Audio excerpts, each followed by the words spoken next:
It's September, man. It is September. Oh my goodness! Yeah, I don't know. It's freaked freaking out. me out a little bit. It's making me very uncomfortable. Let's rapidly review. What's up, everybody? I'm Mike. I'm Nick. We are the Brothers Merv. It's time to once again rapidly review what the heck we played last month. Yeah, like we've been very busy this last month. So like one of our last videos was a rapid review for last month. Yeah, so here we are. Now we are in our studio as it is set to be for some time. We're still working on a secondary set, but we're like up and running now. We got monitors and things or places and yeah, such. we're probably gonna do some more, but at least like, the wall of games is like done. Looks great. We got lights and all. It's pretty cool. Lights and all. So thank you to everyone who supported our Kickstarter to help fund this studio in season 5, and do keep an eye out, a watchful eye out for our late pledge system, our pledge manager and stuff. So if you missed it, you can still get some pledge cool stuff. there. Yeah, but let's talk about some board games. That's what we're here to do. Talk. So we always start now with the new stuff. This was a kind of a slow month because we were building. Well, it's building, and it's also a slow month because we're not quite to like conventions and stuff. No, and obviously it's a weird year, but I think we have 5 things that are new. Yeah, like 5. It's not too many, and we still played a decent amount of games this month. So one thing we played was by Praise Be to Phil Walker Hart and Praise Be to Ye, mon frere. We played Super Mega Lucky Box, which is one of my favorite titles of a board game. It is the cool. look and style. You go Super Mega Lucky Box. It just makes me happy. It's very nice. Yeah. This is kind of a bingo game. Yeah. Where you're gonna be flipping over cards, and it's gonna have a number of flip and fill, little numbers between 1 and 9. And if you flip over a 4, you look on the different boxes you're working on. Do you have a 4 in there? We can check off one of the 4s. And as you complete rows and columns, there's little 9 boxes per card you're trying to complete. As you complete rows and columns, you'll get bonuses. Little bonuses. That bonus might be another number. It might be some lightning bolts, which help you change the number that gets flipped. Why? Just because fun. Just no theme at all. It just makes no sense. Yeah, lightning bolts and moons. It's just a super, but it is kind of a super mega lucky box because the cards get flipped and you either have it or you don't. But it's like super light. There's a little bit of ability to manipulate what numbers you get, but very light, very fun, and simple. It's kind of the same vein of like Silver and Gold, which is another Praise Be Roll and Write that has absolutely no theme. I don't even know what the theme of that one's supposed to be, but it's just a small little Roll and Write that's really great. Yeah, absolutely. We played. What else did we play? We played Cascadia. We did play Cascadia. I really like Cascadia. One of our friends brought it over, and this is by Flat Out Games. Flat Out Games. I said Flat Out Games. And partnership with AEG. Yeah, over exactly. Here. And really, really fun game. Kind of the same realm of like Calico or one of those spatial things where it's like pretty simple game, but it's a spatial puzzle that's really tough on your brain, but it's not quite as like brutal as Calico. It's not as like limited because in Calico you have a set space and it's for your quilt. And here you can smaller. kind of build out in whatever shape you want, but you're putting these hexes down, you're rotating them to make kind of large areas of the same land type, and then you're going to be putting animal tokens onto those tiles. Different tiles can take different types of animals. And each animal scores differently. They want to be in a different way. These animals might want to be in a big ring, so you want to put them in a big ring. These ones might want to be next to these things. They all score differently. And so hawks might want to not be next to any other hawks because they're just lone predators. Exactly. And so you want to get the terrain correct because you also will score for your terrain, but then you also want the animals to go in certain spots. The animals can only go on certain terrains and stuff, or rather certain terrains can only take certain animals or something like that. Absolutely. And there's like 4 or 5 different scoring cards for each animal, so you kind of just like switch them out as you want. Yeah. And it's like it's really, really good. I really like it. It's really fun. On AEG's website, you can actually play Cascadia on their browser for free, and it's awesome. Yeah, I'm really liking this kind of weight of game. There's been a lot of these kinds of games. A lot of them are also nature themed, which I really like. Yeah. But it's like this, Keystone North America, Calico, it's like this very simple game with a really tough like spatial puzzle. Yeah. That's super easy to teach. And it's just, I really like these kinds of games. And Cascadia is really good. It's really good. Speaking of new stuff, I got a chance to play Gold West. You played it a long time ago. Yeah. I got a chance to play Gold West. To be fair, if I played it again, it'd be like me playing it the first time. Yeah, it's been quite some time. We have Rolled West, which is a little roll and write version of Gold West. And so it's fun to play the actual game and see like how well did that game implement the main game. Yeah. And it's basically the same. Yeah. You use kind of a little rondel. You're kind of trying to extract resources out of the land essentially, and you're using that to go to Boomtown to set up kind of end game scoring things for yourself. You are delivering precious metals on these carts and kind of work down these paths and stuff. And I thought the game was all right. Yeah. I thought it was fine. Yeah. I probably don't need to play it again. If I remember correctly, that was kind of my thing. I was like, this game is fine. That was all right. That was cool. It was fun. Nice experience. Probably won't be having it again. Yeah. But hey, I'm happy to try to work. That's totally fine. I think that's fine. It's like some games are fine. And if I remember correctly, it was cool, like the Mancala bit over here, like putting stuff out and like working that out and trying to time it up to like not leave yourself on a future turn with nothing to do, so you can keep putting your camps out and stuff was interesting. I was like, oh, that's kind of tricky. And there's a couple points where like, oh, I didn't plan very well. Yeah. That was cool. So I did appreciate that. And it's like a super simple game. But it wasn't like my favorite. Nah, we're calling this a new game. We have played it before. We finally found a new copy of Castle of Burgundy, the dice game, which is a really, really good version. It's a really good roll and write version of Castles of Burgundy. It actually simulates the game pretty well. We actually played Castles of Burgundy, the dice game, before we played the normal Castle of Burgundy. It was which also is like our funny. first ever roll and write before we even knew what that concept and that was. It was really before roll and writes like exploded. Yeah. It was there was just definitely dice and card versions of games, but it hadn't become a thing. No, and it's really, really good. And somewhere we think we left it on a plane because we'd have a tendency to play it on planes a lot. Yeah. But we lost it like a year and a half ago, and we just haven't seen it in any stores. And the other day we were at a game store up in Sacramento where we're from, and we saw it, and I was just like, boom, grabbing it. I was like, we finally found it again. And it's like, and what so a good find. We'd already checked out, and you're like, oh, and I was like, bring it up again. It's really good. It's super fun. Again, it simulates Castle Burgundy pretty well, and it's just a good little roll right. It just is. Yeah. You're just rolling dice, and you'll get a couple combinations of color and number, and it's kind of the similar rules that you have to build out from tiles that have been placed before, but you're all just marking numbers on stuff, and certain things need to be either a 1 and 2 to place a monk, or if it's a building area, you just have to have in the whole area no similar number, kind of like you can't have the same building in an area. It does a good job of making Castles of Burgundy. And my wife beat me pretty good at it, so that was nice. Yeah, but it's fine. It's fine. Everything's fine. Yeah. We had a couple other new games. Sort of one's the new of the old, and that is Great Western Trail 2nd Edition. We did play Great Western Trail 2nd Edition.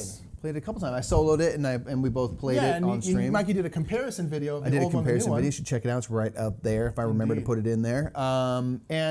This is very much Great Western Trail. It's exactly the same. It's aesthetically changed, and there is a little variant that we played in with a Simmental, I don't know how to say it still, cows that kind of like, as you go around in Kansas City, they upgrade themselves. They grow up. They grow up, yeah. Yeah, which is a really cool thing. I really enjoy that part of it. And I think the look and stuff is really excellent. I dig the changes aesthetically, and it's the same great game. You know what I mean? I think it's a really, it's an aesthetic upgrade. That's it. There's nothing really different in the game other than the fact there's a solo version now. Yeah. And there's this very small little cow variant. I personally think if you already have Great Western Trail, you do not need to get the new one. I don't think, unless you really, really love the look of the new one, but I don't think there's enough content there to warrant you getting the new one. Personally, that would be for me. And I'm on a wait and see approach where it's like, because this is gonna be the first one of a series of Great Western Trail games, like wait and see what the next one brings. Is that like different enough? And then now you'd want the whole series so the look can be on the shelf together. I'd wait to find out more about the series and then go. See, because that's my thing, is like I would rather just keep the old, granted, for all transparency, we got our version for free because we didn't. Plan B I've said that in the videos. Like we didn't have to make the financial decision of like, should I get this or not? But to me, it's like I would just keep the old one because, with the exception of the cover, I loved the look of the old one. I didn't mind the look. Yeah. And then it's just the like upgraded boards are really nice. The more I think about it, it does bum me out that the expansion wasn't just included. I said that in the video. That I think it's really a misstep that they didn't just make like a kind of a combo box. Yeah, I think it would have been a good move. Come on, you make it charge more for it. Of course, charge more for it, but like they should have had the expansion out. They're gonna make now, that granted, if you don't have Great Western Trail, absolutely get the new one. It's great. It looks great. The dual layer boards are great, and I really, really like the variant. Yeah, I definitely wouldn't recommend like go buy the old one versus no, like, absolutely get the new one. I really like the new version. I just think if you already have the old version, I don't think there's enough there to warrant getting the new one personally for me. Yeah, if you were paying for it, One last thing we played at the very end of the month before we tipped over was Origins First Builders. Oh, we played did, this just on I forgot about that. On the 31st. I really liked it. It's the next board and dice game, and it's an awesome one where thematically we're kind of in early civilization times, and we have been gifted technology and knowledge from like the speakers, which basically alien races have visited. It's kind of leaning into that whole they're the ones who built the pyramid, they're the ones who built Stonehenge. Exactly, we have all these conspiracy theories about the world, and so it kind of just like plays with that idea, but ultimately you're doing kind of standard building stuff that comes into very much so, but it comes in this cool way with like the ways that you build out these tiles. You're kind of building out your city, your empire as it were, and where they go you can match colors and stuff to do these district cards, and you can actually close these districts once you have 2x2 little grids of them by putting your dice in that are going to be scoring later. So there's a lot of fun kind of spatial stuff with the game. that is really interesting and a little tricky. No, it's tricky hobbits, and there's a whole bunch of different areas you can like do in the game. You can go like super high, like military, which I did. You can go up these like temple tracks, which is a lot of points. It's super, super cool. We originally played this game months and months and months ago, but we played it digitally. And big, heavy games digitally, I absolutely hate. So I really didn't like it. We first played, like I strongly disliked it. But then I was like, I need to play it physically because I feel like I'll like it when it's physical. And then I absolutely adored it. So it's super, super cool. Really, really fun game. My one gripe is like, now granted, this is all board and dice games. The theme is always just kind of there. Yeah. They're not really integrated in the mechanics. Right. And this is one of my favorite themes for a board game ever. Like, you're building a civilization, we have help from like aliens. I love that. And the theme is the same. It's just on top of it. There's a lot of board and dice games when you're going through them, you can see the mechanisms at work and stuff. And I don't mind that. Me neither. Like I'm playing Teotihuacan, like I like the mechanism, so it's okay. And the theming is just kind of a nice counterparts, like a nice little touch. Like, and in Origins First Builders, one thing that's really cool is if you look at all the tiles and stuff, there's like fun little art nods to like the technology that's being used, but it's not going to like suck you into this world. The mechanics don't reflect the theme at all, which is totally fine, and that's normal for board and dice. But with this theme, I hope someone else also takes this theme and does a game, not the same game obviously, but a game where it's really thematic, because I love this theme. That's my only gripe. Other than that, I mean, I really like it. Yeah, this falls into the category of like, if you're gonna paste on a theme, use Tasty Glue, and they use Tasty Glue. Exactly, use Tasty Glue. It's good. I'd rather have somebody who has aliens in Absolutely, absolutely. Yeah. That's Origins First Builders. That's all of our new stuff, man. But we played some Bandido. We did play some IRL. Finally, you had the eagle eyes. I was like, you found Bandido, snatched it up. I did. I'd never seen it in a store before. Bandido we played with our good friends Visor and Sass Queen, and shouts out to y'all. And we've only played it on BGA. By the way, it's from BGA. It works really well. Yeah. But I was like, oh, this is a great little co-op game where you start off with a tile, and the tile has a little Bandido in the middle, and that Bandido is trying to escape prison. And they essentially have like 5 or 6 different paths they can go out, and everybody has 3 cards, and 3 cards will have paths that have a bunch of different stuff on them. And basically what you're trying to do is you're trying to close off all the exits. Yeah. Because some of the cards will have a flashlight, which is a security guard. So it's a dead end. Which means it's a dead end. Or if you make a loop, that means that spot is closed too. So what you're trying to do is close off all the ends while they're digging out there. And it's pretty fun. Super hard. It's so difficult because so often you're like, okay, cool, we only have 1 exit left. And the only 3 cards I have like 5 exits on them. You're like, I'm about to make this way worse, everybody. Y'all. And it just works. It's really, really, really fun. And I've been wanting to find it physically somewhere. Yeah. And we finally found it. I was like, just grab it real quick. I was like, let's fun to have like the whole tunnel system like unfold in front of you. It's a good time. I will say, from box size to table size, it's one of the biggest. It is a any big of those tiny epic games that run for their money because it's just sprawling. You know, But it's just these cards, and so it doesn't need a big package, and they keep it nice and small. It's pocket size. It's really It doesn't fun. stay pocket size though. No. It's super fun. We played, or rather, I played Aquatica. Showed a friend a game of Aquatica. I watched you play Aquatica. You did. You were chilling and be like, all right, that's what you're doing there. Okay, cool. I got beaten it. It was fine. That happens often. I'm digging this game. I want to see what the expansion brings. It's out there somewhere, and I saw it the other day. I was like, oh, that's cool. I'm curious, like what it brings. Brings more locations. And there's like another mechanism that gets added and stuff. But it's a fun one in terms of like figuring out how to like time everything out, because you're like basically going down to the deeps, and there's like merfolk, there's sea folk around and stuff. And you are pulling these treasures out of the water. And it's a cool thing because when you grab a treasure location card, it goes under your player board, and then you will kind of slide it further and further under your player board as you make use of the actions listed on that card. And sometimes it might be get some money to help recruit a character, or get some power to take a location, or you shift up this, which allows you to shift up another card, and all these different things. And so it's really fun to get like all those different actions lined up and then start to trigger them and kind of do a bunch of different stuff. Yeah. It's a really interesting thing, and then you hope to pull them out of the water, ultimately score. It's cool. We only played that once that I played it, and I definitely liked it a lot, but it's one of the games I want to play again, because I feel like this is a machine that I you want to play a couple times to really like, oh, now you can start really working it, get some oil in the gears and stuff like that. And I feel like the first time you won't be able to get that engine going quite as well as you normally would. So I really want to play it again to kind of like, okay, now really start to learn and see how much staying power it has. You know? We had a chance to play Calico this month. Speaking of Cascadia, the counterpoint being Calico. Great. Quilts, cats. It's great. It's brutal. We realized that it's a game, and help me understand, it is impossible because it's like a game where it's like, at the start of the game, you have potentially 70 points you can get. You're not going to get that. Nope. So how do you strategically retreat from that, and what do you allow to go by the wayside to focus on what you can achieve? And that's something that I think has always held me back in that game, is like realizing like you can't try to do it all, because I'm trying to do it all. I just stopped trying. Don't do that. Let this whole area, this design or whatever, let it go. Don't worry about it. For me, the if goals, you can maximize over here and get these cats. Yeah, the goals are so secondary for me at this point, because I'm just like, they just screw me up so badly. I think they're there to mess with your brain. That I'm like, okay, let me see if I can get like one, maybe two, not even try to get all three, because I'm just like, it just destroys my brain. The best thing about Calico is like generally those designs, the hope to get cats and the hope to get buttons are all going to conflict with each other. Yes, 100%. Most likely, because it's like, unless you just have a super perfect lucky game. Right. And so I just love that about it. It's brutal though. It's like one of those ones that's like super easy mechanically and super tough in terms of. Again, I'm loving this way to game. Tears your soul apart. It does. Because it's so it sure hard. Does. It's good stuff. You play Castles of Burgundy like normal. I did. I played that with my wife as well. Castle of Burgundy. We were fixing to play a game, and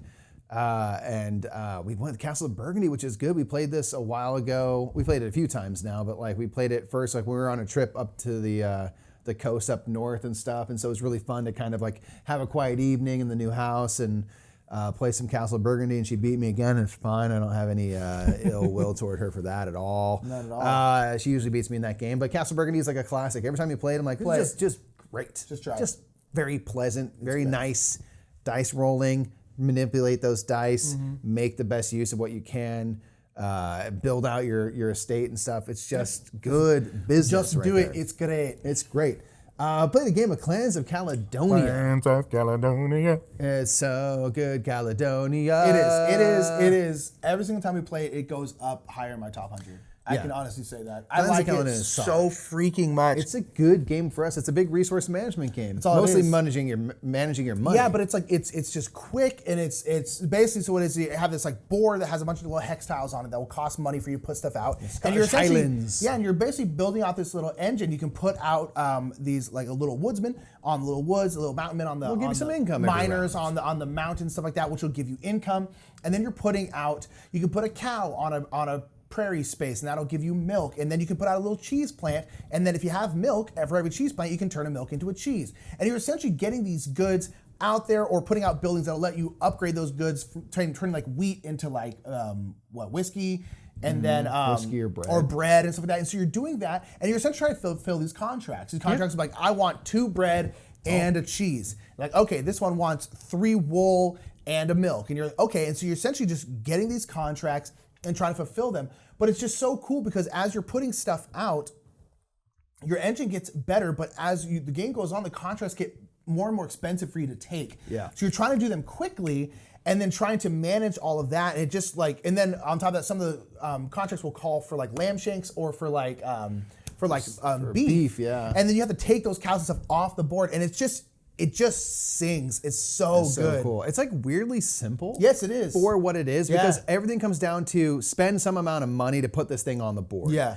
And then everything you take off of your board will show you the thing that you get underneath it. So when you go to production, you just look at your board, and if you see a milk, grab a milk. If you see 2 milk, grab 2 milk. If you see a milk and cheese, turn one of your milk into a cheese. If you like, it's fairly linear and just really well laid out, and the iconography. And then really there's good. also different clans, so everyone can have like a different ability and stuff like that. Nice. It's so good. Also, it's just got a small box, and everything it packs into that box. But they're like, we don't need a big old Take to Ride size box. We're gonna go with this size box, and I love that. I love you know what that is? That's a flex, exactly. I was like, that's courage. Yeah. That's being like, we don't need a bigger box. This is fine. Yeah. I'm gonna pack so much kick ass into this tiny box. It's gonna blow your mind, and it does. It's honestly, you open it up, and you're like, there's so much delightfulness in this tiny package. It really is so good. Be bold, board game makers. Flex on people, publishers. Put smaller boxes. Flex on people.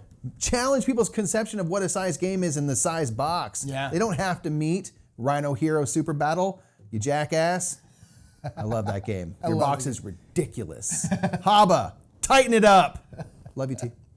Love you, We'll Hava. do a jump cut there so I can settle down. So we also played Detective Club. We played this with Mike's wife and then our brother and sister, and then their roommate. It's so good. This is by far the best social deduction game. This is a game where, again, it's Spyfall and Dixit mashed into one, and it's so good. Where everyone gets like Dixit type cards with like super pretty, super weird, trippy art, and then everyone else gets their cards, and then one person is like the clue master or whatever it's called, the lead detective. And they're going to essentially look at their cards and then decide a clue that can pertain to two of their cards. So it could be like water, or it could be something really abstract, you know? Whatever you want. Whatever you want. And then you're going to write that clue on every piece of paper, on all these different pads, except for one. One won't have the clue. And they're going to shuffle them and give them out to everyone. So everyone's going to have the clue except for one person. And then you're going to put down a card, and then the next person's going to put down a card. They all have to put down a card that pertains to the clue. And the trader is looking around trying to be like, what's similar between all these cards? And they put down a card. And then everyone puts down two cards. And then the best part of the whole darn game, it makes everything, is then the lead investigator goes, the clue was water. And then everyone has to then explain why their cards match that. So at this point, the trader knows what it is. And that makes all the difference, because then the trader has a way to hide, because they know it is. They can try to have at least a chance to like scramble and they're like, this card is water because of this thing. There's an H and it's H2O and it's water. And all the cards are so weird, and you just might get bad cards in your hand that someone who's innocent is going to have a hard time explaining themselves. So everyone looks equally innocent, everyone looks equally guilty, and it's a brilliant thing for that game. And it just works. It's just the best. It's the absolute best. Takes the stress level down, increases the fun. Detective Club is the best. It's one of those games I'm like, I could care less what the score is. I just enjoy like playing the cards, looking at the art, and trying to explain yourself. Yeah, it's great. We played 5 Tribes. That's right, 5 Tribes. First time in a while. Had been a while. Every time we play, I realize that I love it. Yes. Again, I realize again. Yep. And every time I play, I usually lose, and it's fine. Because Nick is much better at it than I am, but I don't even care. You're pretty good at it, yeah. You get all your camels out so fast. Yeah, how do you do that? I think this game I had all my camels out, and the end of the game Mike had like 5. It was not good. It was not good. Oh, that game was pretty close though, so it's like it can depend. But yeah, 5 Tribes is a big Moncala style game where you have all these different meeples out of different colors, and you're gonna pick meeples up off a tile, and then you're gonna go boop boop and drop them down, and whatever tile you land on, you have to match at least one other meeple that's there. So you put a green down, you grab all the greens, and then depending on the meeples that you pick up, you then get to do an action. It's such a simple mechanic. It's cool the double thing of like the color of meeple you pick up will dictate the type of, not necessarily action they do, but like the elders will give you points and they can be used to buy gins and things like that. Or if you pick up the blues, you'll do this multiplication score based off the blue locations. But then there's also the location itself. Yes. So you're doing 2 things, which is really great. Like, I'm going to do this thing over here, and then I'm going to do the location, or in the other order, or whatever. Yeah. It's just solid. Yeah, There's and a it's lot like, of options. There are a lot of options. So people constantly talk about it being AP inducing. Neither one of us are very AP prone, so I don't really care. Because I'm just like, I'm like, oh, that's a cool move, I just do it. But then again, that's not how a lot of people play. So this game is kind of AP prone, but again, just don't have AP. Boom. Problem solved. Solved it. You know what's a game we played? What? That's really great. What? Grand Austria Hotel. It is great. It is the most fun you will have being stressed out on Earth. Yes. And I welcome it. And that's maybe one of the only times in a game where I'm like, this is so stressful, because you're always just like, oh, I gotta do this, I gotta do 10 things. I'm only gonna get to do 2, and the dice didn't even roll the way I need. I really need strudel. Yeah. And it doesn't matter. It's so good. It doesn't matter. This is it's a game where you have so much stuff you need to do, and you will not be able to do most of it. And so it's just prioritizing from there and dealing with the dice that you're given. And it's tough, but it is so darn good. It's good. Just trying to run a hotel, get some people into your cafe, feed them, drink them up, and get them into your hotel to score points. Dealing with the Emperor. Yeah. When they come, I made a crucial error where it was a 50-50 shot. It's like I could try to appease the Emperor and be kind of good for the end of the game, or I can do this and do that later. I went the other direction. The Emperor absolutely punished me later because I never got back up that track. I made a choice, and it was the wrong one. It was wrong. It's okay. It's okay. That was good. It's the first time I've won that game in a while. I've been absolute trash at that game recently. So we played a game of High Society. Oh yeah, fantastic auction game. The best run I can see game. Yeah, it's so good. I love it so much. We played with our brother and sister again and we played with Karen as well. Play a nice 5-player game. That's what you really want. Now you get a lot of stuff, a lot of Franks moving around. Yeah, and this is our favorite game to play with our brother and sister, because we all just get super silly, and it's just a straight up auction game. And that's it. But it's got the I guess QE kind of took it from this, but at the end of the game, you score up your points, but whoever spent the most money automatically loses. Yeah. So you need to have the most points, but not have spent the most money. And this was a time where the person who won lost because they spent the most money. And so it was really, it's just so simple. You got to spend money fun. to take those cards, you know? You it's really the tough. good stuff. You got to get the nice jewelry and you got to get the dressage people. You're with a fancy so good though. It just works. It's a simple, straightforward auction game and it just works. Scythe's great. You know, we got to play at more than 2-player, which was really fantastic. We played Long Shot, the dice game. Finally, we never got to play with more than 2-player. Got to play a big game of Long Shot. This is a horse racing game where you're betting on horses and stuff like that. It works really well at 2-player, but it's really fun at 5 because more of the horses get bought and stuff. And you're basically rolling these dice that'll move a horse 1 to 3 spaces forward, doing 1 lap around the track. And then that horse might have other horses move as well. And the cool thing about that game is there's always at some point, like there's one horse that seems like the clear favorite, and then someone else surges and comes around, and then it gets tight again, and then people can do things to move the horses back or forward and mess with it all. And it's just a really fun, like simple kind of roll and write type of game where you're marking on your player board, and it's this nice dry erase boards that you can then erase themselves. Love that. And it always feels like a race. It really does feel like I'm betting on this horse race. I got to have 6 get across the line. Let's go. Yeah, and there's so much that's kind of out of your control, so you're trying to manage all that. And it really riding the horse, so it's like, well, it's one of my favorite roll rights at this point. I think it's absolutely incredible. It's really fun. It plays up to 8, and everyone's doing pretty much simultaneous action, so it doesn't really. So it's pretty quick. Yeah, goes pretty quick. It was really fun at a higher player count. Love that a lot. We got a chance to play some Merv. I put together a very subpar game of Merv. Actually, I guess I had a pretty good month. I actually won a lot of these games. I did a lot of losing with the house up and stuff. My mind's always halfway elsewhere, I feel like. So I'm not giving my ultimate gameplay level. And my ultimate gameplay level is not high anyway. Yeah. See, I only care about this room. The rest of the house is yours. But in Merv, you're going around the city of Merv. You're kind of building up walls to protect from the Mongols as they invade. You are establishing trade routes. You are going up the mosque track, getting caravans, tons of stuff. There's a lot of things to focus on. I didn't focus particularly on any of them, and that was my problem. You do need to kind of specialize at least a little bit. You do. Yeah. You need to make a focus. You did a lot of caravan. You're getting spices and stuff, the spice trade, and you did really well on that. And then also building up a ton of walls. So your influence was high up, and it worked out. But it's a great game where you're going around the city, and so you're kind of dealing with rows and columns, and there's all these action tiles in the middle.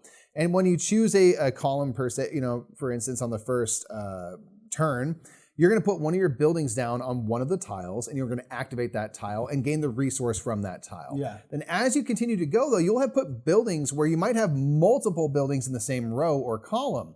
And if you go down there, you can put a building on an empty tile space if there is one, and then you'll get resources from all the buildings that you have a house on from that row or that tile. So you kind of build up this kind of resource engine as you go, and then that might also help you specify like, okay, I'm getting a lot of the same color resources. Maybe I'll do the caravan action more because that uses, when you go there, you need to use the same color resource. So it'll kind of help dictate what kind of direction you might want to go. It's just an interesting way to play spatially with rows and columns. Yeah. And you can also go to a column that has a bunch of your buildings. I can go there and activate it and get all your stuff. You'll get some perks from that. But I can like make use of like, you built that up nice. I'll make use of that. It's very nice. Cool. I love Merv. I think it's one of the prettiest games on the planet. Tool's best work. And it just works. It just sings. It works well. I love games where you can like kind of specialize in stuff and just not even touch this whole half of the game and still win. Like it's really cool. Yeah. Merv it's so good. It's super solid. We played a game in Praga, Caput, Regni. This game, every single time I play it, climbs. So I freaking love Praga, Caput, Regni. Yeah, this is big Vladimir Suki. Vladimir Suki is. I wish Vladimir Suki was a little bit more prolific because he might be my favorite designer. Good stuff. I love Vladimir Suki, but they did this and it's just like it's so good. This is a game where has this really cool action selection system where there are these kind of like tiles, these like dual hex tile thingies, and they're on this. They call it an action crane. It's on this big like swirly crane thingy, and you're picking one up. You always get a bonus. This is a game where you're constantly getting bonuses, which is super nice. It's all about maximizing. And you're doing bonuses. Action. You can build out your little kind of like your little estate over here. You can go up the King's Road. You can build up the town itself. Build up the town itself. You can go up on the cathedral or the Hunger Wall. There's all these different areas you can do. And it's kind of a hard game to explain until you start playing it, but it's so good. It's all about kind of figuring out those bonuses and the sort of combinations you can create, because you'll take the tile, which gives you an action, but you get a bonus associated with that as well. And how do you use that? What order do you use that? How do you have the right resources to go to the right spot at the right time and trigger all these bonuses? There's bonuses everywhere throughout the game. It's really satisfying. And it's one of those great kind of crunch games where it's like you have 16 turns in the game. It's not, you gotta boogie. You gotta boogie and you gotta really, it's tight in that way. And you gotta resource manage your butt off. It's just great. I like the look of it. I think it's cool. That crane, the way it moves around is so interesting. It's just a cool one. Yeah. It's just every time I play, I'm like, man, this is a satisfying game. It's so much fun. It really is. It's it's an absolute blast. I absolutely love it. Yeah. We also played the Red Cathedral. One of our friends wanted to play this, and so we played it again. I really do like this game a lot. That's cool, man. Great little rondelle. Great little rondelle where you're picking up a die and moving it a certain amount of pips that it shows on, and then you'll do whatever that action is, which is actually just getting resources. Mostly getting resources, yeah. And then there's little actions you can do on top of that, and then you're essentially building out this big old Red Cathedral. And so you basically lay claims to different parts. Cathedral. Yeah, the Red Cathedral. You're laying claims to different parts of the cathedral. So this part was going to take like I'm building this piece of the I'm building this little part right here. It's going to take 2 stone and a wood. And that's what I need to do. So then you're kind of going around this rondelle to get those resources, and then you're sending them to the cathedral so you can build it. But one of the interesting things is you can only send over 3 resources at a time. So you're delivering it by cart? Yeah, you're delivering by cart. And so you're trying to kind of figure out also trying to manage the flow of resources, because you can't just be like, now I have, you can't like claim 3 things and then have 9 resources. Be like, perfect, I'm just going to do all of them. It's like, no, you have to and you also really plan. Cannot go beyond your limit of resources you can hold, and you can't swap them out. Yeah. So it's like, you need to get them tough. It's a thing. It's a tough little thing. And so it works really well. I think it's a cool little game. Yeah. It's never even like my favorite game, but I do like it a lot. It's really cool. A lot of stuff that's going on with the dice, and like if you land in an area and there's 3 dice there, you get to multiply the effect. Yeah. There's like a lot of cool, interesting stuff going on in Red Cathedral with that kind of area control. I played a game of Scythe. Yeah, how'd it go? Oh, I started off really good and it fell apart in the end, which is how all my games of Scythe go. Had a hot start and I really thought I was going to complete really strongly, but I needed, as always, exactly one more turn. And then it didn't happen because Crook is a monster. It's true. But it was really fun to play. It was probably the least angering version of the digital game we played because I was very wary of all the stuff, and even with that, some mistakes were made that you can't then take back because that app is stupid. But it's stupid because it works so well until it's very stupid. I'm like, why are you so good until you're so bad? Why? But I had it was fun to play it again. It'd been a while. And we didn't get beat by the robots. We almost did. I did. I came in like 3rd, but Crook, at least a human one. That's all that matters. We played Suburbia Collector's Edition. Yeah, but it's the other day. Suburbia's always gonna be one of my favorite another games. One, man. I had a good start, and I absolutely I made a decision. I guess I had a really good month. Flamed out so hard. I won most of these games. Yeah, I think I did pretty good. So hard. You did. You were crushing in the beginning, and then you kind of petered out a little bit. I peaked too early, and I knew it was a risk. And again, this whole month is categorized by me saying like, let me. This is a little bit risky, but it could pay off huge, and it has. It has not. This whole month. Yeah, Suburbia is a big city building game. You have these hex tiles with different parts of the city. You build out your town. You build out airports, stuff like that, and it's all about adjacency. So you want to put this next to this. You put sneakily, wonderfully thematic. Yeah, it really is. Like, you want to put this fast food restaurant? Well, that's a blue building, and then it's a fast food restaurant, and you want to put next to green buildings. Green buildings are housing tiles, so it'd be like suburbs or like different kinds of things. And so you want to put that next to green ones because the people who are going to be eating fast food are people from houses and stuff. And it's just like, all the tiles, the way they work and why they want to be next to certain things are all very, very thematic. Yeah. And it's just very satisfying. With the Collector's Edition, which is just gorgeous. It's so cool. I absolutely adore the Collector's Edition. We don't really care about stuff like that, but this is the one where I was like, I want that Collector's Edition. Yeah. Still no regrets there. Still love it. No regrets. Still good. We played Sushi Roll on our stream during TLN, the last TL10. TL10. And we played Sushi Roll, which is a fantastic dice version of Sushi Go. Still the same kind of classic set collection where you're trying to get... but better. But you're trying to get different amounts of tempura and dumplings and things. Praise be to Phil Walker Harden. Praise be to ye. And it's just a good one. Like we always say about with the dice version that it's harder to get mixed up in terms of like, oh, why does this person have more things than the other? You can't really do that in this because you're actually going to take your turns in turn order. Yeah. And there's ways you can steal each other's dice and stuff. And so I like that, first of all, that doesn't get mixed up. And I like the fact that you have some amount of information. because the different colored dice will offer different things. Yes. And every turn, every time the dice shift around, you're going to re-roll them. So you don't know what you're going to get specifically, but you know what you can get. You know what is available. So you can plan for it, yeah. Yeah, it's like if there's no Maki rolls out there, and this person has 3, well, I'm not going to try to go for Maki rolls. I can see that this is done, so I'm going to put my focus elsewhere. Yeah. Versus if you have cards, there's less information, so you might blunder into something, but I love the fact that you still re-roll the dice all the time, so you're like, well, you're not sure what you're going to get, but you know what you can. Yeah. And that's a nice change. The Sushi Roll is fantastic. We love it. It's our version of sushi stuff that we have. We're going to keep because I like it, and those dice are really And again, nice. Sushi Go Party, we're almost always playing with new people. Yeah. So I'm always going to play the basic version. And this is kind of the basic version. I'm like, cool, we're always playing with new people. Because people go in turn order, it's a little bit easier to like take your time, do your thing. It's just, I feel like it's Sushi Go's final form, let's be honest. That's how we feel. We also played, what was that? Ticket to Ride Nordic Countries. That's right. We randomly decided to play this on stream. Yeah. And man, is this Ticket to Ride is great. I mean, I do think it's an evergreen for a reason. I think it's incredible. Yeah. And Ticket to Ride Nordic Countries is our favorite one. It's a 2 to 3 player map. We almost always play 2 or 3 players. Yeah. Our whole family's from Norway, so the Scandinavia part of it, it's really, really cool. It's very tight. It's tough. It's also got a very cool, like, Christmassy vibe. Yeah. The train colors are like black, white, and purple, classic Sacramento Kings colors. Dude, obviously, you gotta love that. There's one of the cards that looks like Vladi Divac's on it. One of the cards, they cool. all look like Vladi Divac. Yeah, that's just smoking in the back, you know. It's like, jump for the ball. One of the best passing centers ever, you know. It's fine, no big deal. One of Yugoslavia's best. Oh yeah, talking about Ticket to Ride Nordic Countries, fantastic Ticket to Ride set collection. Get the cards, put the roots down. It's great. It's got a Christmassy vibe.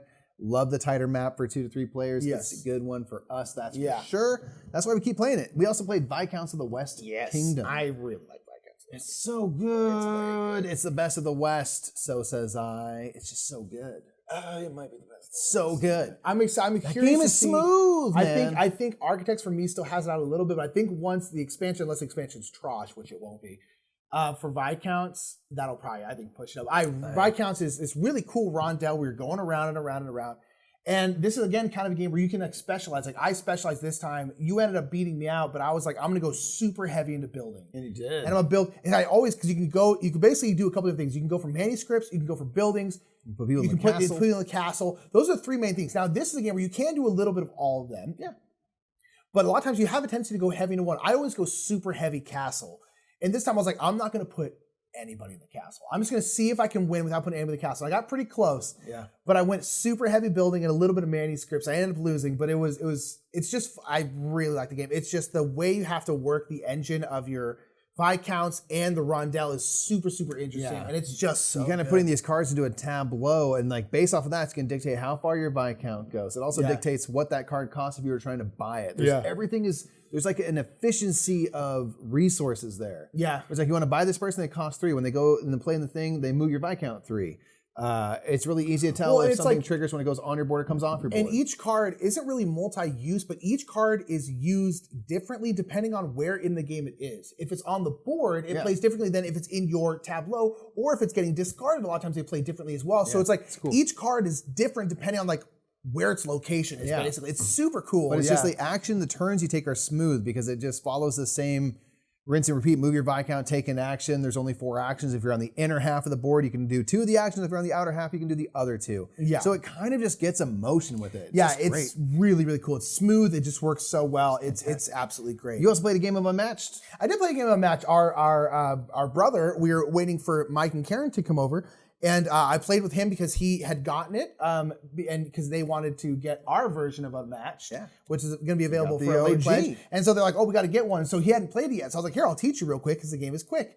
And and it's great. It's really, really close game. It's super fun, but it's a game we take one hero versus another hero. You fight. Whoever wins wins. Brothers Murph always win. If you want to get the Brothers Murph again, keep an eye out for our Pledge Manager dropping soon. Get yourself a late pledge. Boom. Boom. Do it. Yeah. So we made our own version of Unmatched where we are the characters, and it's really fun actually. That's awesome. So that was pretty cool. Cool. Shouts out some new patrons. We had a few new patrons this month. We always appreciate the support. Yeah, we always shout out the patrons we got from the previous month because it means a lot that people are like, "Hey, I like you enough to give you $1." And like that means a lot. And it really does help us in our day-to-day life. Yeah, we got Jack Dempsey. Yeah.